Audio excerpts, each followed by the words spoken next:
another week.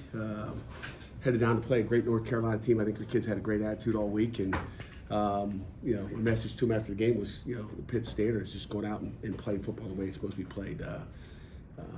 We played some good football at times. We've not played our best game yet, and we're going to have to play our best game to get a victory down there on the road in Chapel Hill. So it's a really good football team. May is a really good quarterback. He's got weapons everywhere. They're talented, and defensively we're going to have to play really good. We're going to have to score points and keep that offense off the field. Questions? Pat, Okay. How do you? I saw you trying to get up. But Pat, what does Drake May do so well? That's got this offense going. He's a young quarterback, and oftentimes I think it's tough to identify. If this is just the one thing that they do right, or if this is just the beginning of finding that out. What have you seen when you studied him? You know what? The guy is the first thing I'll say is he's a first-round quarterback. Okay, you can mark that down now. Redshirt freshman, he will be a first-round quarterback. I have no doubt about it. He's got the size, he's got the athletic ability, he's got great vision. He's calm in the pocket. I mean, he just goes from here and then over there, and it's like, did he even look over there? He's just really talented. I mean, he's a natural quarterback, in my opinion. He can scramble, he can run. He can do it all. Malik Cunningham was a great athlete last week. He didn't, he threw it well against us, a couple fade balls, but he was not quite the quarterback. When I watched, last year, as good as their quarterback was, if he didn't feel good, he just, would tuck it and run or get hit and sacked. This guy is not like this. This guy's elusive. He's really smooth in the pocket. I mean, there's times where he's, just shuffling to the left away from it, and he feels the pressure well.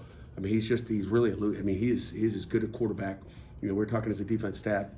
He's as good. He's in the top two. We kind of compared him. We're, just discussing, like, who is this guy like? He's like a Trevor Lawrence is what I think he is.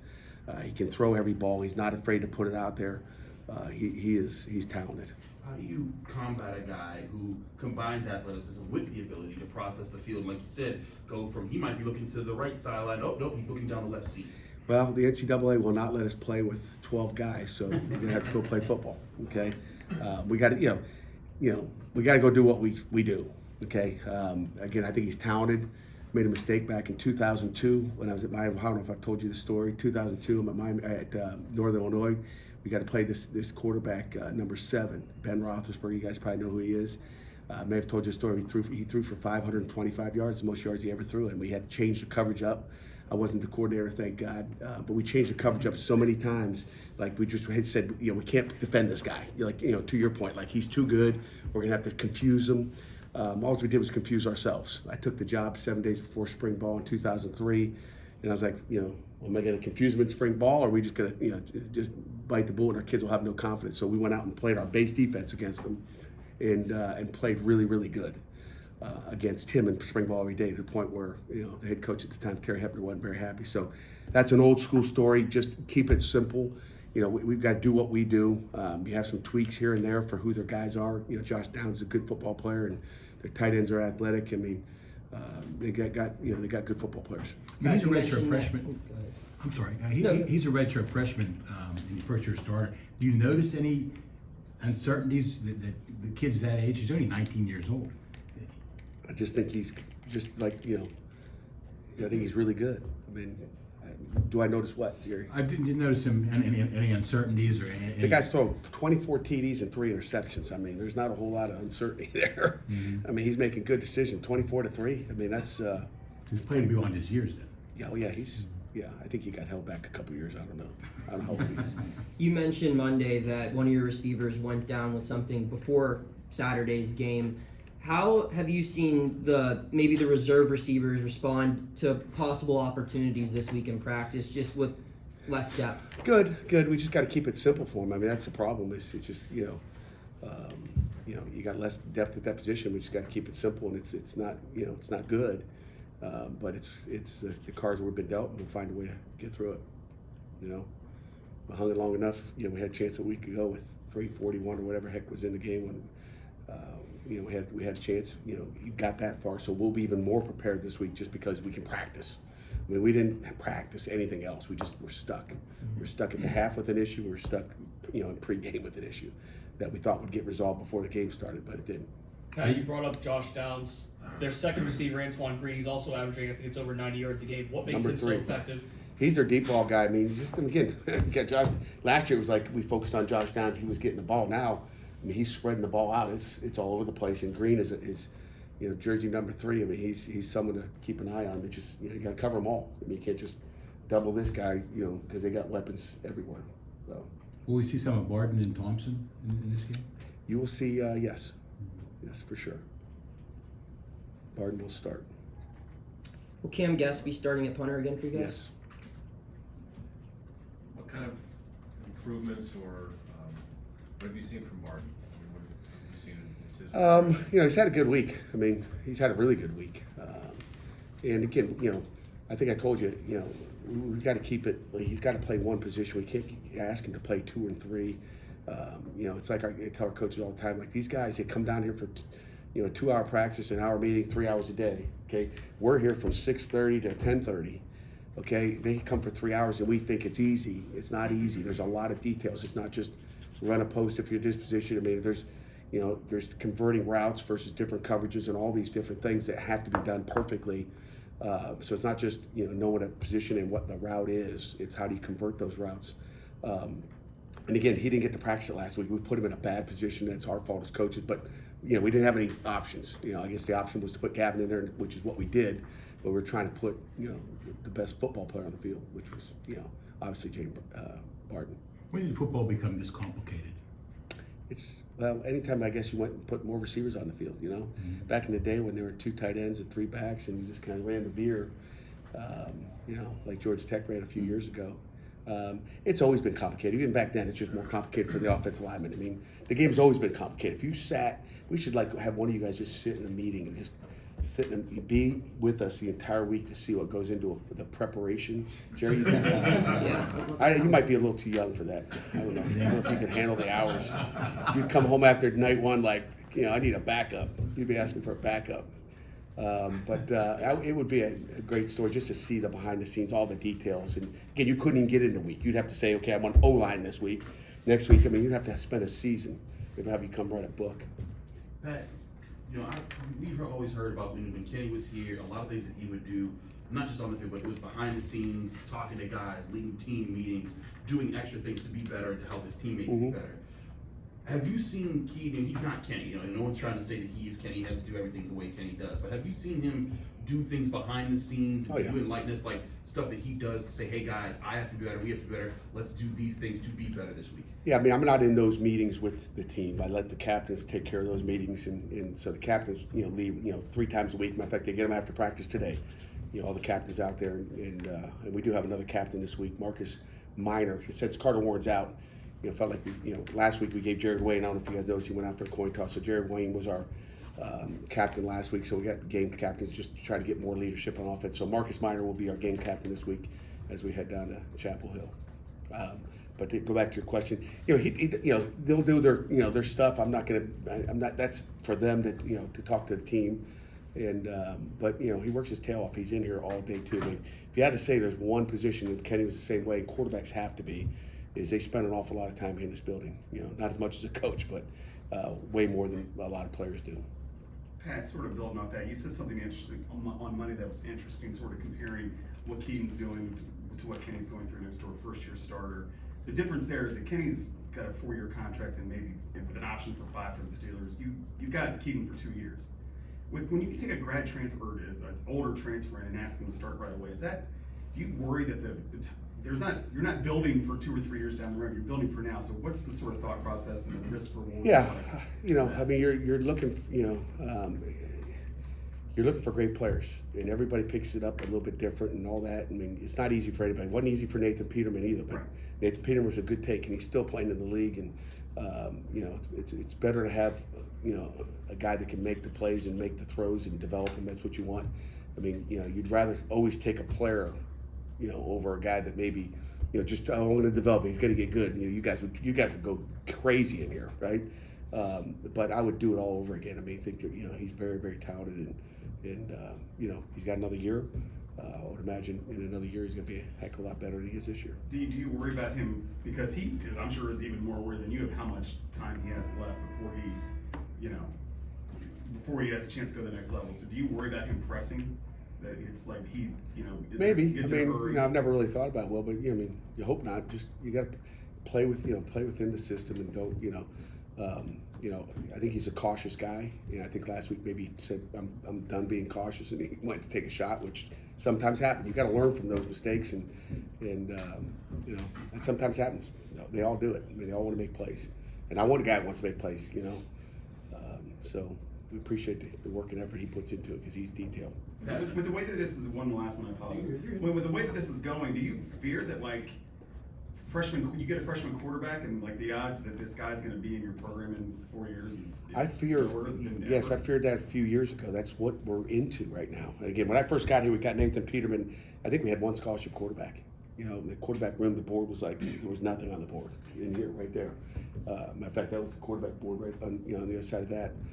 As far as just the position, I was like every other position had guys on the board. I'm like, what are we doing here? That was, we had Chad Voitek and that was it. But I worry about that for sure because everybody's recruiting transfers. Why go get a freshman quarterback when you can go? I still want to recruit high school football players and then fill the void with what you need in other positions. I mean, I think Nate Yarnell's going to be a really good player. We've got guys that we think are going to be good football players. So. Well, building off of that, because I was going a different direction. But before we get there, I want to ask more about the process of evaluating transfers. Has that forced you guys to either add staff or retrain people on your staff to assess guys in the transfer portal? Because I know basketball had to add, I think, some staff members to help with that in this university. Yeah, I mean, we haven't had anybody numbers wise. I think we don't have to retrain them to have an eye what a player looks like. Graham, Adam do a great job leading that thing. Carlo, just as far as just the organization and knowing who they are. It's looking for football players, but looking for the right ones. We did a thing last week, just because we were talking about it. We've hit pretty good. I want to say over 78% of our transfers have come in and been starters. When you look at it, and the numbers have increased every year. I got the stats sitting on my desk, and each guy that has been a player or a bust. I won't talk about the bust, but there's always going to be a couple. But that's a pretty high percentage. I mean, you guys could probably go back through it in the last and put your own thing together and go, okay, that guy's a good player. Whether it's a DJ Turner or whatever. But the most important thing is we've been very picky with who we've taken in there, because whether it's a starting quarterback for 2 years or he's you want to bring guys that are going to be good program guys. And the other thing, I mean, you look at the guys we brought in, not only on the player, we haven't missed on the character guys that ruin the locker room. That's that's number one. You get a great player that's that's a problem. That's a problem. Is quarterback different though, because there's only one of those on the field at one time? You got 5 linemen. If you got a transfer comes in, he's not good. You got always the problem. You got dudes backing them up. No question about that. That's always the problem when there's that. That's it's the same thing at running back a little bit. It's like the dude, and I think we got a few dudes, but it's always a problem. Like, who is the guy? And there's only one quarterback. There's usually only one tailback.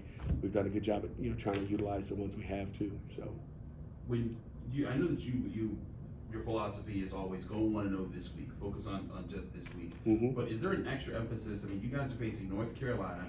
They're at the top of your division. If you lose this game, you're practically 4 games behind them, and that kind of kills ACC Coastal hopes. Has there been a different message or emphasis this week as far as hey guys, let's really log in? Still we want to know. We don't want to be 0-1. Okay, that could be the wrong message.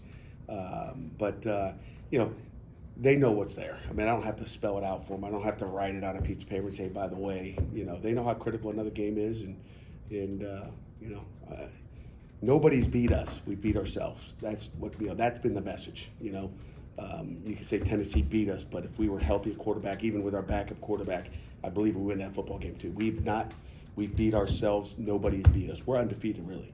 Okay, that's how I look at it. We are, and kind of leave it at that. Pat, did you read about the interim coach at Nebraska? No.